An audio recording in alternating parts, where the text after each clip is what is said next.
లోకి ధాన్యం తీసుకువచ్చి 2 నెలలు అవుతున్నా కాంటా వేయటం లేదని రైతులు ఫైర్ అవుతున్నారు. మరోవైపు తీవ్ర ఎండల కారణంగా ఐకేపీ సెంటర్ల వద్ద నిలబడలేకపోతున్నామని ఆరోపిస్తున్నారు. అధికారులు కనీస సౌకర్యాలు కూడా కల్పించడం లేదని వాపోతున్నారు. మంచిర్యాల జిల్లా కలెక్టర్ కుమార్ దీపక్ కు ఫిర్యాదు చేసినా పట్టించుకోలేదన్నారు. ఇక ఎండలకు ధాన్యం పైన కప్పిన కవర్లు కూడా పగిలిపోతున్నాయని రైతులు ఆవేదన వ్యక్తం చేస్తున్నారు. దీనిపై మరింత సమాచారం మా ప్రతినిధి శ్రీనివాస్ అందిస్తారు. వ్యాప్తంగా వరి పంటను సాగు చేసిన రైతులైతే ధాన్యం అమ్ముకోవడానికైతే నానా కష్టాలు అయితే పడుతున్నారు. ఓవైపు తాము ధాన్యము కొనుగోలు సెంటర్లో తీసుకొచ్చి 2 నెలల కాలం గడుస్తున్నా కూడా కాంటా వేయకపోవడంతో అయితే రైతులు ఇబ్బంది పడుతూ ఉండగా, మరోవైపు కాంటా వేసిన ధాన్యాన్ని కూడా అధికారులు తరలించకపోవడంతో అయితే ఆందోళన అయితే రైతులు వ్యక్తం చేస్తున్న పరిస్థితులు అయితే ఉన్నాయి. ఇప్పటికే ఉమ్మడి ఆదిలాబాద్ జిల్లా వ్యాప్తంగా నిత్యం రైతులైతే రాస్తారోకాలు ధర్నాలు చేస్తున్నా కూడా అధికారుల నిర్లక్ష్యం, ప్రభుత్వ అలసత్వంతో పూర్తి స్థాయిలో వరి ధాన్యాన్ని కొనలేదంటూ రైతులైతే ఫైర్ అవుతున్న పరిస్థితులు అయితే ఉన్నాయి. ప్రస్తుతానికి నేను ఆజిపూర్ మండలం నర్సింగపూర్ గ్రామంలోని ఐకేపీ సెంటర్ వద్ద ఉన్నాను. దాదాపు చూడొచ్చు, ఈ సెంటర్కి సంబంధించి కూడా రైతులైతే 50 రోజుల క్రితమే ధాన్యాన్ని తీసుకొచ్చినట్టుగానైతే రైతులు చెప్తా ఉన్నారు. మనకు అందుబాటులో నర్సింగపూర్ రైతులు ఉన్నారు, వారిని అడిగి తెలుసుకుందాం. సార్ చెప్పండి, ఎన్ని రోజులు అవుతుంది మీరు ఐకేపీ సెంటర్కి వడ్లను తీసుకొచ్చి? ఎటువంటి పరిస్థితులు ఉన్నాయి? ఓవైపు ఎండలు అయితే మండిపోతూ ఉన్నాయి. మంచిర్యాలలో దాదాపుగా 44 డిగ్రీల గరిష్ట ఉష్ణోగ్రతలు అయితే నమోదవుతూ ఉన్నాయి. ఎటువంటి పరిస్థితులు ఉన్నాయి ఇక్కడ? ఇలా ఒక పక్క చూస్తే వరుణదేవుడు కరుణిస్తుండు కానీ ఈ యొక్క ప్రభుత్వాలు రైతులను కరుణిస్తలేవు. ఎందుకంటే నెల 2 నెలలు కావస్తుంది సెంటర్ల వడ్లు పోసి, ఇప్పటికి కూడా ఇంకా సెంటర్ల వడ్లు ఎట్లున్న వడ్లు అట్లనే ఉన్నాయి. ఒక పక్కన ఎన్ని ధర్నాలు చేసినా ఏం చేసినా కూడా మళ్ళా వాళ్ళు చేసేదే వాళ్ళు చేస్తూ ఉన్నారు. ఇలా ప్రభుత్వం ఏమంటుంది, మేము అస్సలు కిలో కటింగ్ కూడా ఏం కటింగ్ లేకుండా మేము వడ్డు తీసుకుంటామనేమో ప్రభుత్వం చెప్తుంది. ఒక పక్క వీళ్ళు మూడు కిలోలు కట్ చేస్తూ ఉన్నారు. మళ్ళీ లారీకి డబ్బులు, బస్తకో గంటికి 2 రూపాయల డబ్బులు అడుగుతూ ఉన్నారు. మరి ఇట్లా అయితే ఎట్లా? ఎందుకనంటే మళ్ళా ఐకేపీ సెంటర్లల్లో నీడ కోసం మరి టెంట్ వేయాలి అని నిబంధనలు ఉన్నాయని అంటున్నారు. ఇంతవరకు టెంటు లేదు, త్రాగునీరు లేదు, సుతిలి లేదు, తాటిపత్రి లేవు. ప్రతి ఒక్కటి అధికారులు చెప్పడం మట్టుకే మాత్రము, కానీ గ్రౌండ్ లెవెల్లో మాత్రము ఎలాంటిది ఒక్క పని కూడా జరుగుతలేదు. ఇది ప్రభుత్వము నిమ్మకు నీరెత్తినట్టే ఉన్నది. టీఆర్ఎస్ గవర్నమెంటు ఎలాగైతే వ్యవహరిస్తుందో అదే పద్ధతిలో ఈ యొక్క గవర్నమెంట్ కూడా అవలంబిస్తూ ఉన్నది. రాబోయే రోజుల లోపల ఈ గవర్నమెంట్ను కూడా టీఆర్ఎస్ గవర్నమెంట్ లెక్కనే చేస్తారు ప్రజలు. ఎందుకంటే చూస్తూ ఉన్నారు, ప్రజలు ఎంతో నమ్మకంతో ఇలా కాంగ్రెస్ ప్రభుత్వాన్ని, ఇలా రేవంత్ రెడ్డి గారి మాటలు నమ్మి ఇలా ఓట్లేస్తే రైతుల బతుకు అగమ్య గోచరంగా ఉన్నది.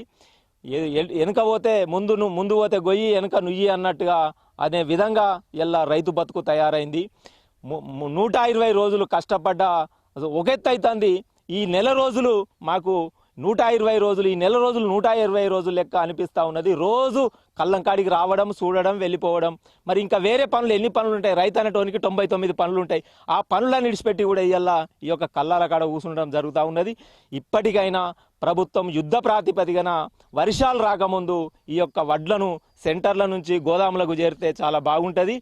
ఒక 20 నెల రోజుల కిందట మేము కలెక్టర్ గారిని కలవడం జరిగింది.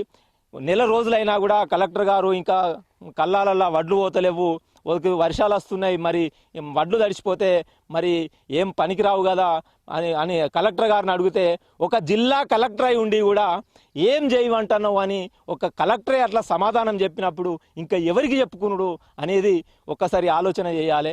ఒక జిల్లా కలెక్టర్, బాధ్యత గల కలెక్టర్ గారు ఈ విధంగా ఈ మాట అన్నారంటే ఇక ప్రభుత్వం ఎంత పని చేస్తుందో అర్థమవుతుంది.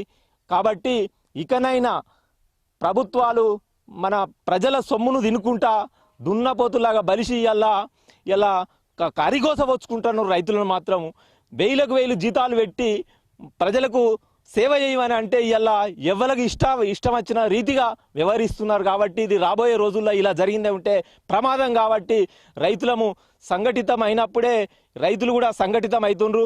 రాబోయే రోజుల్లో రైతులందరూ సంఘటితమైందే ఉంటే ఈ యొక్క ప్రభుత్వాలు మనుగడ కొనసాగదు. కాబట్టి ఆ ప్రభుత్వాలు రైతులు ఐక్యత కాకముందే ప్రభుత్వాలు స్పందించాలని కోరుతున్నాం. మరోవైపు ఇప్పటికే అకాల వర్షంతో కళ్ళాల పోసిన ధాన్యం తడిసింది, మళ్ళీ మీరు ఆరబెట్టిరు, మాయిచ్చర్ కూడా వచ్చింది. మాయిచ్చర్ వచ్చినా కూడా కొనుగోలు అయితే చేయట్లేదు అధికారులు. ఏం డిమాండ్ చేస్తూ ఉన్నారు ప్రభుత్వాన్ని మీరు? ఇప్పుడు ఒక సంచేసి 40 కిలోల వజన్తో కొంటామని గవర్నమెంట్ అంటే 43 కిలోల వజన్తో కొనుక్కుంటూ లారీవాడు మేము బస్తకు 2 ఇత్తనే లారీ పెడతా అని లారీవాడు అంటుండే. అప్పటికప్పుడు ఇత్తనే లారీలో బస్తాలు పడుతున్నాయి. వచ్చినాక లోడ్ అయ్యి బిల్లులు వేసి వచ్చినాక కాదు. ప్రభుత్వం చెప్పేది ఒక తీరు ఉన్నది, ఇక్కడ చూసే వరకు చేసేది ఒక తీరు ఉన్నది. చెప్పినట్టే చేయాలి కదా. ఇంకా వానదేవుడు మన్నించేపటికే ఇంత గడుతుంది, కానీ వాన కొడితే మధ్య మధ్యలో కొట్టేదే కొన్ని జిల్లాలో కొట్టింది. ఇంకా మనకి ఇక్కడ మన్నించింది.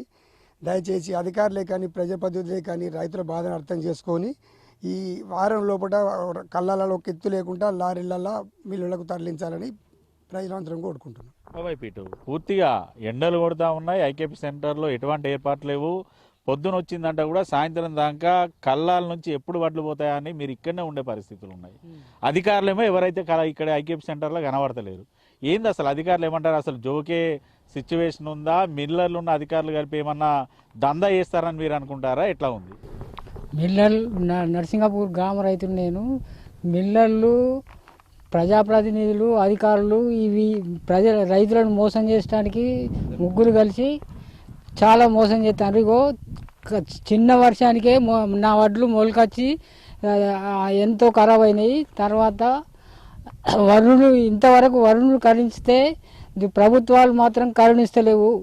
ఈ విధంగా అయితే రైతులు బాగా ఇబ్బంది పడతారు. రైతులు ఐక్యత కాకముందే ప్రభుత్వాలు శ్రద్ధ చేసి కాంట పెట్టి రైతులను ఆదుకోవాలని కోరుతాం. ఓవైపు మీ ఐకేపీ సెంటర్లో ధాన్యం బస్తాలు జోకినవి కూడా ఉన్నాయి. ఎన్ని రోజులు అవుతుంది జోకి? అసలు వీటిని తీసుకపోతలేరా? అధికారులు ఏమంటా ఉన్నారు? ఈ నర్సింగపూర్ సెంటర్లో దాదాపు 1500 బస్తాలు కాంట అయి ఉన్నాయి. ఇంతవరకు 3 రోజుల నుంచి లారీలు వచ్చలేదు, కొంటవు లేదు. రైతులు బాగా ఇబ్బంది పడతారు.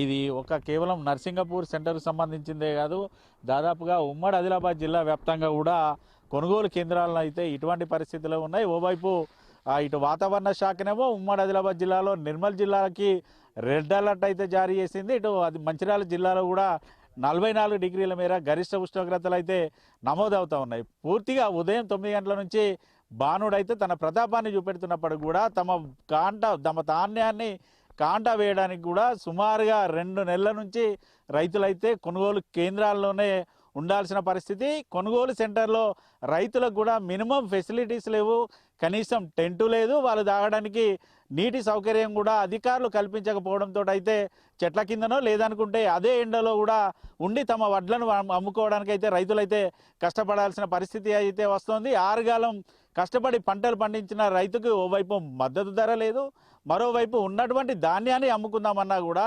పూర్తిగా అధికారుల నిర్లక్ష్యం, ప్రభుత్వ ముందు చూపు లేకపోవడంతో రైతులైతే ఇబ్బంది పడుతున్న పరిస్థితులు అయితే ఉన్నాయి. మరో వారం రోజుల్లో దాదాపు ఇటు నైరుతి ఋతుపవనాలు కనుక వచ్చి వర్షాలు పడితే మాత్రం కళ్ళాల్లో ఉన్న ధాన్యం ఒక్క గింజ కూడా బయటికి పోయే పరిస్థితులు అయితే లేదు. ఖచ్చితంగా ఇటు అధికారులు కూడా ఈ వారం రోజుల్లోగా పూర్తి స్థాయిలో ధాన్యాన్ని కొనుగోలు చేసి సెంటర్ల నుంచి తరలించాలంటూ రైతులైతే డిమాండ్ చేస్తూ ఉన్నారు. మరి ప్రభుత్వం ఏ రకంగా స్పందిస్తుంది? అధికారులు ఇప్పటికైనా పూర్తి స్థాయిలో రైతుల ధాన్యాన్ని కొనుగోలు చేస్తారా లేదా అనేది మాత్రం తేలాల్సి ఉంది. వీడియో జర్నలిస్ట్ రమేష్తో శ్రీనివాస్, ఐ న్యూస్, మంచిర్యాల జిల్లా నుండి.